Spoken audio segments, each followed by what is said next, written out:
Going to be a little bit of a longer video today, so share this one if you know someone that's going through this. And today I want to walk you through something that parents ask about all the time, but sometimes it's hard for them to get a clear answer to this. And what I want to talk about is how do we decide what medical experts are needed in a baby's HIE brain injury, and how does that decision affect whether there is going to be potential liability?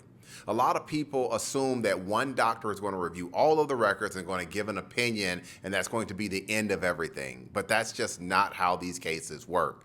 Every HIE case is going to start with a detailed review of the medical records, labor and delivery records, fetal monitoring, nursing notes, neonatal records, imaging, timelines. All of these things are going to matter. And the first question is not going to be about the damages, but it's going to be whether there was a departure from the standard of care and whether that departure is what contributed or caused the baby's HIE brain injury.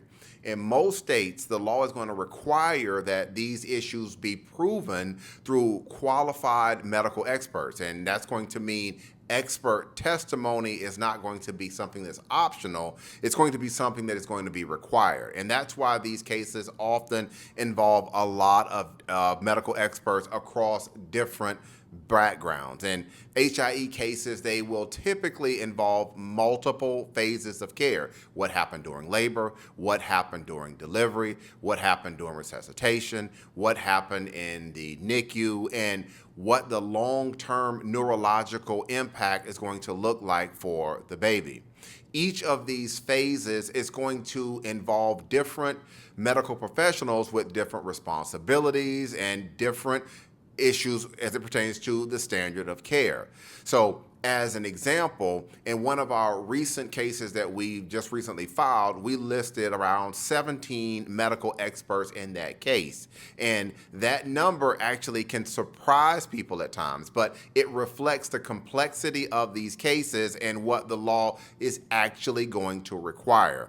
In my practice, we will also name multiple experts within the same specialty. And that's not just to try to create overkill, it's going to be a needed reality. And the reality is that experts are people. They can get sick, they can have medical issues, and sometimes they can even pass away. I've actually had that happen. We've actually had that happen before in one of our previous cases. An expert passed away. If an expert becomes unavailable late in the case, then that can seriously jeopardize the claim. Having more than one qualified expert in the same specialty can protect the case, and it can prevent unnecessary delay along the way. So let me give you an example about how liability can drive expert selection. And so what I want to do is I want to give you an example for this discussion. And so let's assume that a potential liability is going to be evaluated on an OBGYN, a certified nurse midwife, and a labor and delivery nurse. I'm not talking about the hospital. I'm not talking about corporate liability. I'm not talking about the physician's practice. I'm talking about individual liability in this example. Each of these providers has a different role. They have different training. They will have different responsibilities. And you cannot just use one expert to cover just everything. Each provider must be evaluated by an expert who's going to understand that specific standard of care.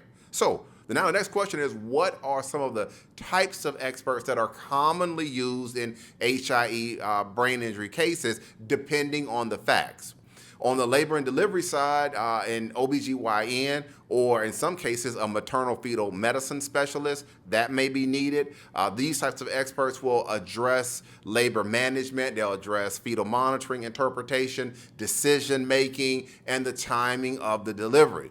If a certified nurse midwife is involved in liability, a certified nurse midwife expert is going to be needed to address scope of practice, monitoring responsibilities for the nurse midwife, escalation, and the use of the chain of command.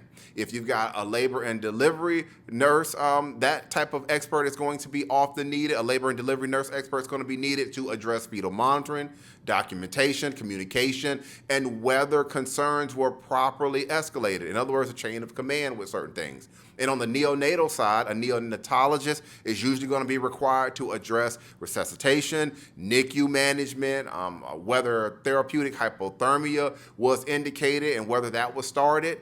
A pediatric neurologist is often going to be needed, and that's going to be so you can address the brain injury itself, seizures, any type of neurological findings, and any long-term impact on the baby.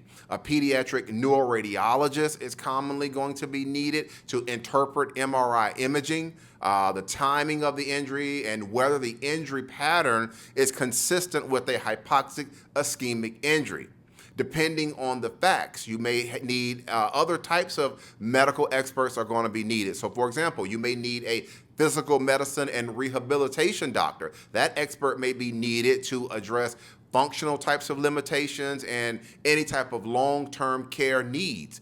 A pediatric infectious disease expert, you may need one of those to be able to rule out if there was an infection or if there's an alternative explanation as to the cause of the injury. Beyond medical causation, damages experts are also going to be needed. So you may need a vocational rehabilitation expert, and that expert may be needed to address future functional limitations and work capacity. You may also need an economist, and an economist is often going to be needed to calculate the lifetime care costs and the loss of any type of earning capacity. In some cases, you may need a technical expert that's going to be needed to analyze the electronic medical records, any type of audit data, fetal monitoring downloads, charting accuracy, and also late entries. So I want to be clear about something. I want to be clear about this. Not every case is going to need all of the experts that I just mentioned. Every HIE case is going to be fact specific, and the facts are going to drive the experts, not the other way around. As the records are reviewed and as the theories are tested, the experts' needs, that's how they're going to evolve.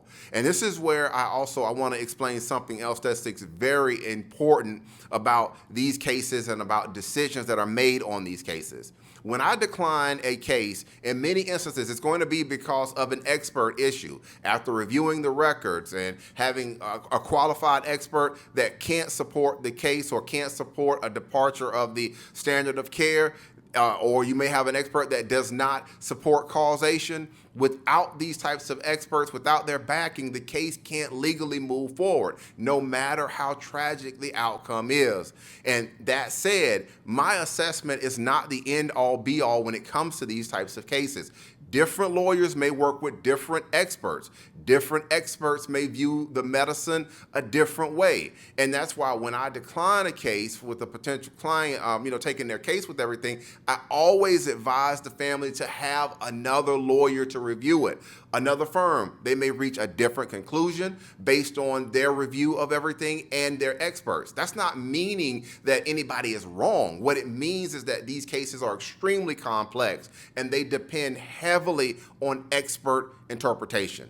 And before I get out of here, I want to talk about something else too that is really important. I want to address the idea of HIE birth injury cases being frivolous. These cases are rarely going to be frivolous.